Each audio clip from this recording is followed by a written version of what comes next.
Stay fresh, kids and squids, because we're going to be playing some Splatoon, yeah! Oh Huzzah. Woo. boy.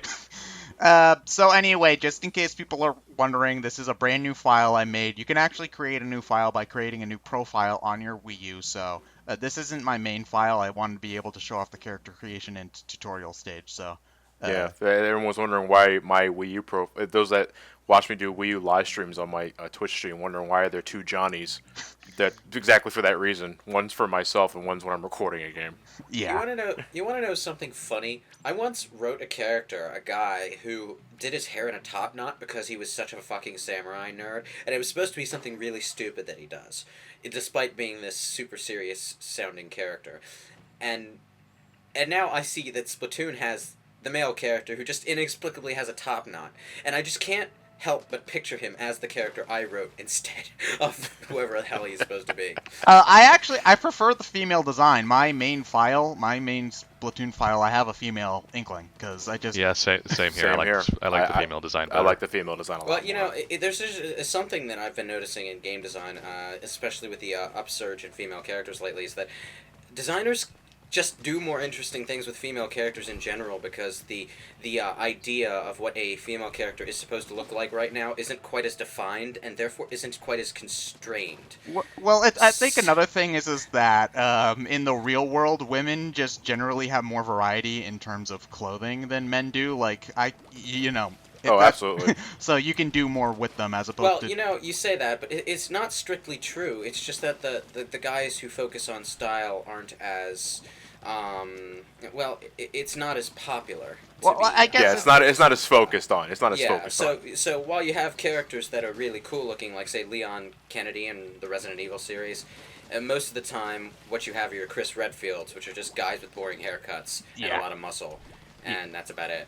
Yeah, but anyway, Splatoon, I remember this was probably the thing that intrigued me most, E3 2014, when it was first revealed, because this is the first new IP, or at least major new IP, that I think Nintendo's really done since Pikmin, which is actually pretty interesting since there's a lot of similarities between the Wii U and the GameCube, when you think about the types of games that they release. But Oh yeah, it's just because Nintendo has that niche for Nickelodeon-style games, I suppose you could say. well, when I first saw the trailer, it starts by shooting yellow ink all over the place. I thought it was a Nickelodeon game. I was like, what? Yeah, this would Yeah. this would fit right into the early '90s culture that kids were surrounded with. Yeah. Look at how fresh all of these squids are. You got orange, it helps that you got orange and green, like in this game.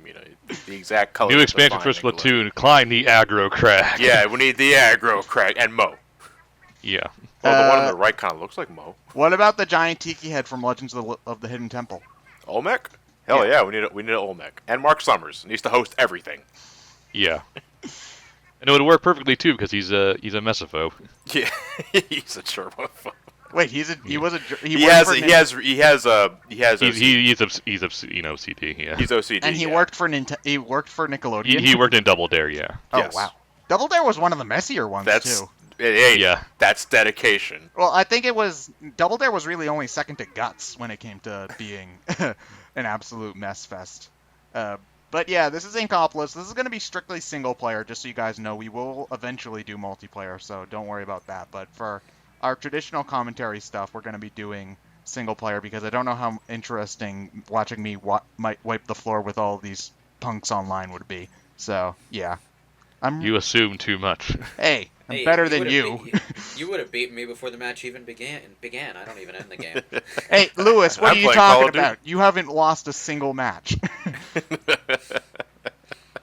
Yeah, but I am interested in this game, but at the same time, it's not in a genre that I generally go out of my way to play. And right now, like probably for the next until Persona 5 comes out, most likely I'm going to be in an RPG mood most of the time. So it's kind of hard to find myself in the mindset to pick this game up. Yeah, it's also mostly a multiplayer game in that the single-player campaign, I think my first run took me 5 to 6 hours, which is relatively standard fare for a shooter. And then it's basically just whenever you're in the mood to play multiplayer, you can play anywhere between 15 minutes and 2 hours, depending on how Yeah. into it you get or how good your win streak is. Or This is why this is why I'm so glad I went to just digital only for the Wii U, because I get that compulsion the most with the Wii U and the games that they offer. I feel like I'm in the mood to play a game. I can just turn on the gamepad and there you go. I just pick the icon and I'm there. I actually like that better with the 3DS, actually, because when I'm on a console, I don't mind taking the 3 minutes to, well, the 30 seconds. 3 minutes. Yeah, I move really slowly. It's all the way over there.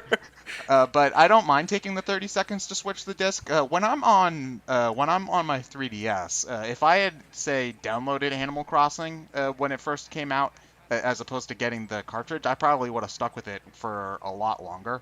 I say as I'm in the middle of an Animal Crossing binge at the moment. But yeah, that's Captain Cuttlefish. He's a crazy old kook. Yeah. Yeah. Wait, hold on. I'm wondering. He has a couple of lines of dialogue, but they repeat relatively quickly. He can't produce much ink at his age. He's old and crusty. Didn't he have to use the word crusty? He likes to visit the Krusty Krab. No, that crusty spelled with a K. That's humorous. This game sort of looks like the complete fucking opposite of Super Mario Sunshine. No, it's one of my favorite fan art of Splatoon is it's a fake Snapchat post where you see these two inklings like giggling while Mario in the background with this flood is just shouting and jumping in the air really angrily. There's a lot of, I think, there's a lot of really funny, I think, fan art of Splatoon because there's not a lot of set characters other than the shopkeeps, the Squid Sisters, and Captain Cuttlefish. It's mostly people can just have the inklings do whatever they want, and I think that lends itself to a lot of very interesting fan ideas. But just to cover this topic now, I hear Mario Sunshine DLC is what everybody wants for Splatoon specifically. I don't want it. Here's my thing. To make the most sense, I would think it would need to be Shadow Mario. Oh, true. Because Shadow Mario is the one that paints Al Delfino with the goo. Mario cleans it. Yeah. Otherwise, they could do something with Mario and Flood and give him a different kind of mechanic that contrasts. Make him a single player expansion where he's a super boss. That, or you release, if you're gonna release Mario in his Sunshine attire, if it has to be Mario with Flood, you make a Isle Delfino pack. Fuck those guys. Just mess it all up. Well, there was actually some relatively good-looking fake leaks around E3. Yeah, I saw those too. I'm not usually one for fake leaks, but you have to admire the dedication some people put into it, where they drew like Mario, like a squid blooper Mario in the Splatoon art style. It was pretty impressive, but personally, maybe it's just because this is a new IP, but I kind of want it to do its own thing for a little while. I don't want it to have to. Before jumping on the Wii U third-party bandwagon train. And before going inside Mario's $3 billion yacht. It's like pretty much every third-party Wii U exclusive has to. Oh no, this is first party. Milk the Nintendo thing. Lewis, this is the first party game. Is it first party? It was developed by EAD, I think, which is the Mario Galaxy studio. I don't think it was the Mario Galaxy team. Oh, okay. It's just that pretty much every game that's not a big Nintendo IP on the Wii U has had something to milk the appeal of the big first party Nintendo IPs. Bayonetta 2 I was about to say Bayonetta. Tekken has even Tekken Tag Tournament 2 has like the extra Nintendo modes in the Wii U version, which are completely fucking worthless after about 20 seconds. It's gotten to a point where you kind of want the Mario-related Easter eggs or extras to be more of a badge of honor rather than a selling point. Yeah. Yeah. By the way, Ted, is this an all-scrolls run? Yeah, this is an all-scrolls run. For one thing, they're like the only collectible to find throughout the areas other than the power eggs, which I would try to upgrade the thing all the way, but it took me some grinding even after doing all 3 sets of Amiibo challenges to get max hero upgrades on my main file, so no, I'm not doing that here. And yeah, also a lot of the scrolls are pretty funny, so I'm gonna be getting that and they're actually really well hidden most of the time. Yeah. I actually, I got really paranoid about this stuff, so I found most of them on my first run through, but there were a few that I had to really look for. Hey, I'm seeing this as it could be a really, really strategic multiplayer shooter because of the way you basically create your own cover. Yeah, essentially. There are a lot of points where, let's say I'm playing in multiplayer, I'm going down a path, it looks wide open, somebody pops up and smacks me with a roller, and then I'm just dead, and I'm like, son of a bitch. But the single player, I also think, does a very good job at teaching you different strategies for the online, because we'll be seeing this later. There's a lot of stages that introduce hazards that you will be encountering frequently online that other players can use. Yeah, well, that's the thing about a lot of these multiplayer games is that the single player campaign is mostly just a training run for multiplayer games. But on the other hand, I'm a single player gamer, so unless a game has a dedicated amount of single player content to keep me occupied when I'm not in the mood for multiplayer, I'm not usually going to get it. And it looks like Splatoon has that. To a certain extent, at least. To some Yeah, extent, it's not the most meaty single player by any Yeah, stretch of the I mean, this is only imagination. a 9-part playthrough, and that's like an afternoon. Yeah. I hear it has a really great and challenging final boss, though. Oh, I love the. we'll get to that. Yeah, Now, Ryan, which I know John got the 3-pack. I have the 3-pack. I got the 3-pack. You got the 3-pack. Have you done all the Amiibo challenges? Not all of them, no. Not all of them. Okay, I know you did the girl ones because you have the. Yeah, the I did it. I did a few of the guy ones, but some levels are just stupid hard with rollers. Yeah. I thought the charger levels were harder. To be honest, but. Well, that's because it's really unintuitive for movement. That weapon. Yeah, you really can't move and shoot very much with a charger. No, whereas your goal and then with the charger is not to move and kill; it's just to kill. yeah. Whereas like I'm strafing back and forth a whole bunch with Yes. the shooter here. But I basically binged all the Amiibo challenges in the span of like 2 days. So, I got on a Splatoon high as soon as the game came out. Although that might be because the game came out while we were at MomoCon and I felt really left out for a little bit. Also, secret scroll right there. You gotta squid through the grate in order to get to it. Yeah, they can be pretty well hidden because when you're on a grate, your first thought is to not turn into a squid because then you'll fall and die. So...